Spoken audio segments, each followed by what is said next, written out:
प्रिय छात्रों, स्वागत है आपका सीआरएम अर्जुन कोचिंग क्लासेस में। आ गया है आपके लिए फिर से एक नया वीडियो। जी हाँ, आज का जो वीडियो है बिल्कुल अलग टॉपिक है। आप लोगों से हमारा अनुरोध है कि आप लोग हमारे इस वीडियो को बहुत ही ध्यान से देखें और पूरा देखें, क्योंकि ये वीडियो आपको बहुत ज़्यादा फ़ायदा कराने वाला है गणित में। क्योंकि गणित में आज हम आपके लिए टॉपिक लेकर आ गए हैं घन, क्यूब।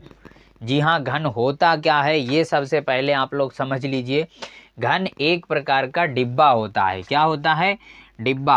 और देखो, इसको बनाने की ट्रिक आपको हम बताते हैं, वो ध्यान से समझना।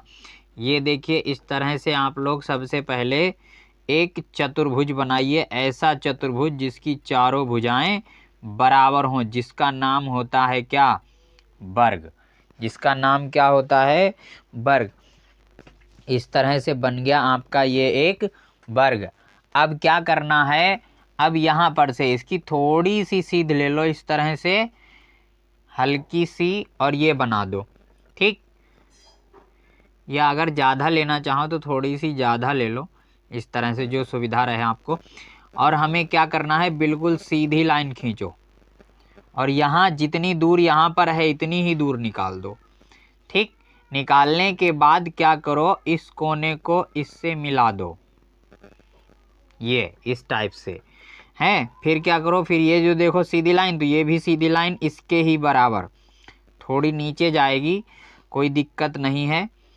इस तरह से ये बन गया।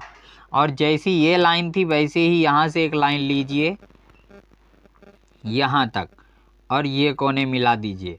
देखिए, आपके सामने आपको समझ में आ रहा होगा, बहुत आसानी से बन जाता है हमारा ये घन। इसी का नाम होता है क्या? घन। इसे ही घन कहते हैं। यानी एक छोटा सा बक्सा, एक छोटा सा बॉक्स कह सकते हो आप, चौकोर बॉक्स। ठीक, इसी का नाम है क्या? घन। और घन की खास बात ये होती है कि इसकी लंबाई, चौड़ाई और ऊंचाई क्या होती हैं? समान। क्योंकि इसमें लंबाई भी होगी और आपकी चौड़ाई भी होगी और आपकी ऊंचाई भी होगी। तीन चीज़ें तो होगी। ये आपकी क्या होती है? ये आपकी होती है लंबाई, यानी ये कितना लंबा है। उसके बाद ये आपकी क्या होती है? ये आपकी होती है चौड़ाई, ये कितनी चौड़ा है। और ये चीज़ आपकी क्या होती है? ये चीज़ होती है आपकी हाइट, यानी ऊंचाई, कितना ऊंचा बॉक्स है।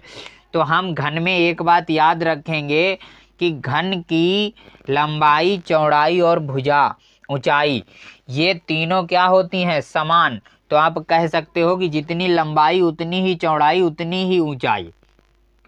तो इसे आप भुजा भी कह सकते हो कि घन की भुजा जो है वही आपकी लंबाई है, वही आपकी चौड़ाई है और वही आपकी ऊंचाई है। समझ गए कि लंबाई के बराबर है कौन? भुजा। चौड़ाई के बराबर है कौन? भुजा। ऊंचाई के बराबर है कौन? भुजा। तो यहाँ पर आपको यल, बी, एच ये सब लिखने की जरूरत नहीं है। आप यहाँ पर कोई एक ही अक्षर लिख सकते हो, चाहे यल यल यल तीनों जगह लिख दो, या बी बी बी तीनों जगह लिख दो, या फिर एच एच एच भी लिख सकते हो कि जितनी लंबाई उतनी ही चौड़ाई उतनी ही ऊंचाई। तो इसीलिए अब देखिए, अब ये तो समझ में आ गया आपको घन। अब इस घन के कुछ अपने भाग होते हैं, कुछ अपना अंदर का इसमें हिसाब किताब लगाने के कुछ शब्द होते हैं, उनको ध्यान रखिए। जैसे पहला होता है आपका घन का आयतन। तो ये आयतन क्या है इसको समझ लीजिए। घन का आयतन, आयतन का मतलब समझ लीजिए। आयतन का मतलब, आयतन को इंग्लिश में कहते हैं, क्या कहते हैं? आयतन को इंग्लिश में कहते हैं वॉल्यूम। क्या कहते हैं? वॉल्यूम। वॉल्यूम का मतलब होता है कि इस डिब्बे में कितना पानी भर सकते हो आप, कितनी हवा भर सकते हो, कितना पदार्थ इसके अंदर भरा जा सकता है। अंदर, अंदर का मतलब समझे कि इसका ऊपर से ढक्कन खोलो और अंदर पानी भर दो, अंदर हवा भर दो। तो यही होता है आयतन। इसी को कहते हैं, कहने का मतलब अंदर कितनी जगह है इसमें रखने के लिए, कोई वस्तु रखने के लिए। समझ में आई बात? तो उसका सूत्र होता है सीधे सीधे भुजा की घात 3। ठीक, ये हो गया किसका सूत्र? घन के आयतन का। ये आपके लिए बहुत ही जरूरी सूत्र है, इसे आप लोग सभी लोग याद कर लें। हमें उम्मीद है कि आप लोगों को हमारा वीडियो पसंद आ रहा होगा। तो हम चाहते हैं कि जिन लोगों ने अभी तक हमारे चैनल को सब्सक्राइब नहीं किया है वो लोग हमारे चैनल को सब्सक्राइब जरूर कर लें भैया। बेल आइकन जरूर दबाएं, शेयर ज़्यादा से ज़्यादा करें, कमेंट जरूर करें, हमें बताएं कि आपको हमारा वीडियो कैसा लगा। और उसके बाद अगर वीडियो पसंद आया हो तो वीडियो को भैया लाइक भी कर दो। ठीक, तो ये है आपका क्या, ये है आपका घन के आयतन का सूत्र। क्या होता है? भुजा की घात 3। अब आयतन का जो मात्रक होता है वो क्या होता है? जैसे कोई भी हम कोई चीज़ निकालेंगे, जैसे लंबाई निकालते हैं तो वो मीटर में निकालते हैं भैया, 4 मीटर 6 मीटर, है नहीं। कोई भी वजन निकालते हैं कि हाँ 2 किलोग्राम 3 किलोग्राम 4 किलोग्राम, यानी संग में ग्राम किलोग्राम जरूर लगाते हैं। तो उसी तरह जब आप घन का आयतन निकालोगे तो उसे किस में निकालोगे? तो उसका जो मात्रक होता है या तो सेंटीमीटर की घात 3, या फिर मीटर की घात 3, या फिर किलोमीटर की घात 3। कहने का मतलब कोई भी हो उसकी घात 3 जरूर लास्ट में आप लगाओगे। उत्तर जो भी आ जाएगा उसकी घात आप 3 जरूर लगाओगे। ये बात यहाँ पर बहुत ध्यान देने वाली है, आप लोगों को समझने वाली है, इसलिए इसे बिल्कुल नज़रअंदाज मत करना, बहुत ध्यान से समझना। हम पूरी मेहनत से आपके लिए वीडियो बनाते हैं और पूरी कोशिश करते हैं कि आपको एक एक शब्द समझ में आए। तो ये आयतन आपको समझ में आ गया। आयतन का मतलब होता है हवा या पानी भी समझ सकते हो आप। ठीक, तो ये तो हो गया घन का आयतन, मतलब इसमें कितनी जगह थी उसका फॉर्मूला क्या होता है? भुजा निकालो, उसकी घात 3 कर दो, और उसके बाद लास्ट में जो भी मात्रक हो वो मात्रक लिख दो। दूसरा सूत्र होता है घन का पृष्ठीय क्षेत्रफल। अच्छा, क्षेत्रफल का मतलब क्या होता है? क्षेत्रफल का मतलब एरिया, पृष्ठीय का मतलब कितने पृष्ठ। तो आपसे कह दिया जाए एक डिब्बे में कितने पटले लगे होते हैं, तो आप ध्यान से गिनना। तो देखो 1 2 3 4, नीचे एक सिंगल सिंगल 4 लगे, फिर एक पीछे लगा, एक आगे लगा, तो कितने हैं? 6। तो 6 पटले हैं, 6 गुणा कर लो, गुणा। अब हर पटले का क्षेत्रफल अपना अलग, क्योंकि कोई भी पटला है, ये पटला है आपका, इसको पेंट करोगे ना, तो पेंट करने का मतलब है इसमें कितनी जगह है जिसे आप पेंट करोगे। तो जगह के लिए 2 चीज़ें चाहिए आपको, कौन? लंबाई और चौड़ाई। भाई इधर से लंबाई और ये वाली चौड़ाई। हर पटले में 2 चीज़ें जरूर होती हैं, एक लंबाई और दूसरी चौड़ाई पटले में। ठीक, ये ध्यान रखना।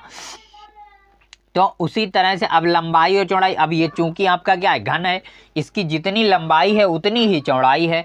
और अगर हमने एक चीज़ भुजा मान ली तो दूसरी भी भुजा ही है। और क्षेत्रफल का सूत्र क्या होता है भाई? क्षेत्रफल का सूत्र होता है लंबाई गुणा चौड़ाई, यही तो होता है।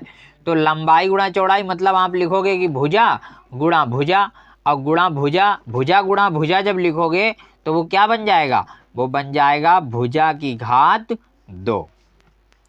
तो 6 गुणा भुजा की घात 2, ये बन गया सूत्र आपका किसका? घन के पृष्ठीय क्षेत्रफल का। अब जब पृष्ठीय क्षेत्रफल निकालोगे तो भैया इसका भी मात्रक लिखना पड़ेगा, है नहीं। इसका मात्रक जब लिखना पड़ेगा तो वो आप कितना लिखोगे? यहाँ तो घात 3 लगानी थी, तो उसी तरह यहाँ घात कितनी लगानी है? 2। ठीक, ये भी बात याद रखना, यहाँ घात कितनी लगानी है आपको? 2 घात लगानी है। ठीक है, क्योंकि क्षेत्रफल में 2 चीजें होती हैं, लंबाई और चौड़ाई, इसलिए घात 2 लगाई जाती है। और घन के आयतन में देखो घात कितनी लगी? 3, यानी लंबाई भी होगी, चौड़ाई भी होगी, साथ में ऊंचाई भी होगी, इसीलिए यहाँ 3 घातें चलती हैं, यहाँ 2 घातें। फिर तीसरी बात, अच्छा ये पृष्ठीय क्षेत्रफल का मतलब समझे? पृष्ठीय क्षेत्रफल का मतलब होता है क्योंकि 6 फलक हैं, इसमें 6 साइडें हैं, 6 पटले हैं, इसलिए 6 पटलों का अपना अपना क्षेत्रफल होगा। और हर पटले का क्षेत्रफल इतना होता है, तो 6 पटलों का क्षेत्रफल कितना हो गया? 6 गुणा भुजा स्क्वायर, है नहीं। तो उसके बाद बचा हमारा क्या? बचा है हमारा घन का विकर्ण। अब ये विकर्ण क्या होता है ये भी आपको कंफ्यूजन होगी, है नहीं, तो वो भी हम आपको समझाएंगे, आप परेशान ना होइए। घन का विकर्ण, विकर्ण का मतलब होता है इस डिब्बे में सबसे बड़ी राड आप कितनी बड़ी रख सकते हो, कहाँ से कहाँ तक रख सकते हो। या आपको सबसे बड़ी पेंसिल मानो रखनी पड़ जाए, सबसे बड़ी लकड़ी रखनी पड़ जाए, तो वो कहाँ से कहाँ तक होगी। आप सपोज करके देखो ध्यान से, इस कोने से रखेंगे हम और कहाँ तक रखेंगे, वो इस कोने तक रखेंगे, रखेंगे नहीं रखेंगे। तो यही आपका क्या कहलाता है, यही आपका विकर्ण कहलाता है कि जो कहाँ से होगा। मान लो ये आपका P बिंदु है और ये आपका Q बिंदु है, तो PQ जो होगा वही विकर्ण कहलाएगा। सबसे बड़ी राड, भाई ये ऐसी ऐसी रख दें, राडें आ जाएंगी, लेकिन ये सबसे बड़ी नहीं होगी, खड़ी खड़ी रख दो, वो तो उसके बराबर ही होगी, जो लेटी हुई आएगी वो खड़ी, क्योंकि लंबाई चौड़ाई और ऊंचाई सब बराबर हैं। इस तरह से रख दो, वो भी भैया बराबर। लेकिन अगर आपने तिरछी एक कोने से दूसरे कोने तक रख दी तो वो क्या कहलाएगी, वो सबसे बड़ी भुजा कहलाएगी इस घन की, और उसी का नाम होता है क्या, विकर्ण। इसे इंग्लिश में कहते हैं डायगोनल। ठीक, तो ये होता है, इसका सूत्र क्या होता है, इसका सीधे सीधे सूत्र होता है कि जो भी आपकी भुजा है उसमें आप गुणा कर दो किससे, √3 से। तो भुजा √3 और लास्ट में लिख दो खाली सेंटीमीटर या मीटर या किलोमीटर, जो भी आपका सवाल के अनुसार मात्रक दिया है उसी के अनुसार आप लिख दो यहाँ पे। ठीक, तो ये तो हो गए हमारे सूत्र। अब देखिए एक सवाल इस पर आधारित, अगला सवाल हम अगली वीडियो में लगाएंगे। यहाँ पर एक सवाल समझ लीजिए जो आपको बहुत ही अच्छा लगेगा समझने में, और बहुत आसानी से लग जाएगा और आपको भी अच्छा लगेगा। देखिए ध्यान से हमारे इस सवाल को, यहाँ पर सवाल में दिया है, हम बोल रहे हैं, आप ध्यान से सुनिए, कि कोई घन है उसकी भुजा है 6 सेंटीमीटर। कितनी, 6 सेंटीमीटर। मतलब यहाँ पर लिखिए क्या, कि घन की जो भुजा है वो कितनी है, 6 सेंटीमीटर। देखो यहाँ लिखा है सेंटीमीटर, और आपसे कहा गया कि घन का आयतन बताइए, घन का आयतन बताइए। तो घन के आयतन का क्या सूत्र होता है, अभी हमने बताया, क्या सूत्र होता है, भुजा की घात 3। अब ये भुजा कहाँ से मिले, तो यहाँ लिखा तो है, देखो क्या लिखा है, घन की भुजा बराबर 6 सेंटीमीटर। मतलब जो घन है ये कितना 6 सेंटीमीटर लंबा है, 6 सेंटीमीटर चौड़ा है, 6 सेंटीमीटर ऊंचा है। सब जितनी भी इसकी भुजाएं हैं सब आपकी 6 ही हैं और कोई कुछ नहीं है। तो ये बात आपको समझ में आ गई। तो हमें भुजा की जगह पे क्या रख देना है, केवल 6 रख देना है।